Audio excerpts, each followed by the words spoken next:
Sponsored by RxCardClub.com. Get a free prescription drug card and save up to 85% on prescription drugs. RxCardClub.com. .409ers at Vikings, 5 keys to beating NFC foe inside US Bank Stadium, Minneapolis. Nick Bosa paused mid-sentence, aware that some might seize on his words as a shot at the New York Jets, who the 49ers ripped 32-19 in Monday's season opener. But Bosa was already focused on the next task, Sunday's visit to the Minnesota Vikings, who won their debut 28-6 at the New York Giants. "This week we're playing, honestly a better team. They're playing better football, it looks like," Bosa said. "We got away with some things last week.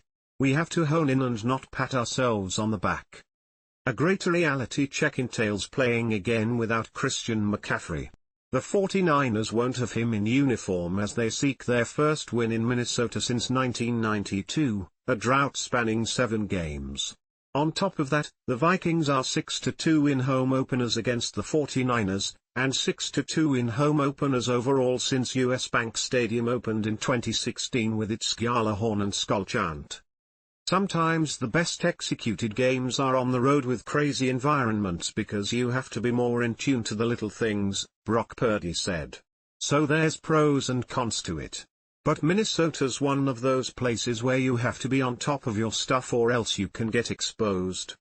Here are 5 areas the 49ers can't get away with ignoring Sunday at US Bank Stadium. 1. Run IT again. The McCaffrey-less 49ers, or, if one game won you over, the Jordan Mason-led rushing attack, will encounter a traffic jam at the line of scrimmage here.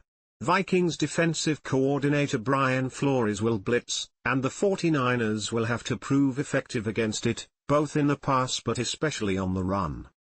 Running so dominantly and frequently like in Monday's opener will help mute one of the loudest arenas in all of sports.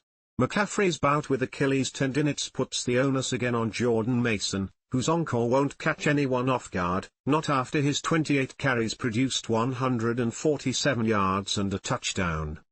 While Mason has averaged a robust 5.5 yards per carry over 111 career carries, Deebo Samuel owns a 6.0-yard average over his career as a moonlighting rusher and figures to share the load like Monday's 8-carry shift.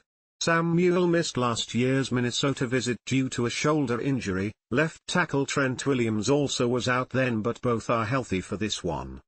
The Vikings opener Sunday saw them allow just 74 rushing yards, 3.5 per carry, and afterward they awarded a 2-year extension to defensive tackle Harrison Phillips, a 7th-year pro from Stanford.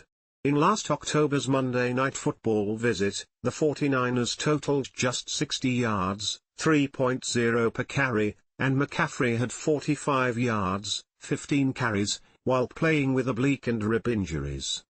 On the flip side, the 49ers defense can't let versatile Vikings rusher Aaron Jones make a difference. He had over 100 yards from scrimmage in losing his last 2 matchups with 49ers while on the Packers in the playoffs. 2. Purdy vs. Darnold. Purdy and Sam Darnold were the 49ers' nose.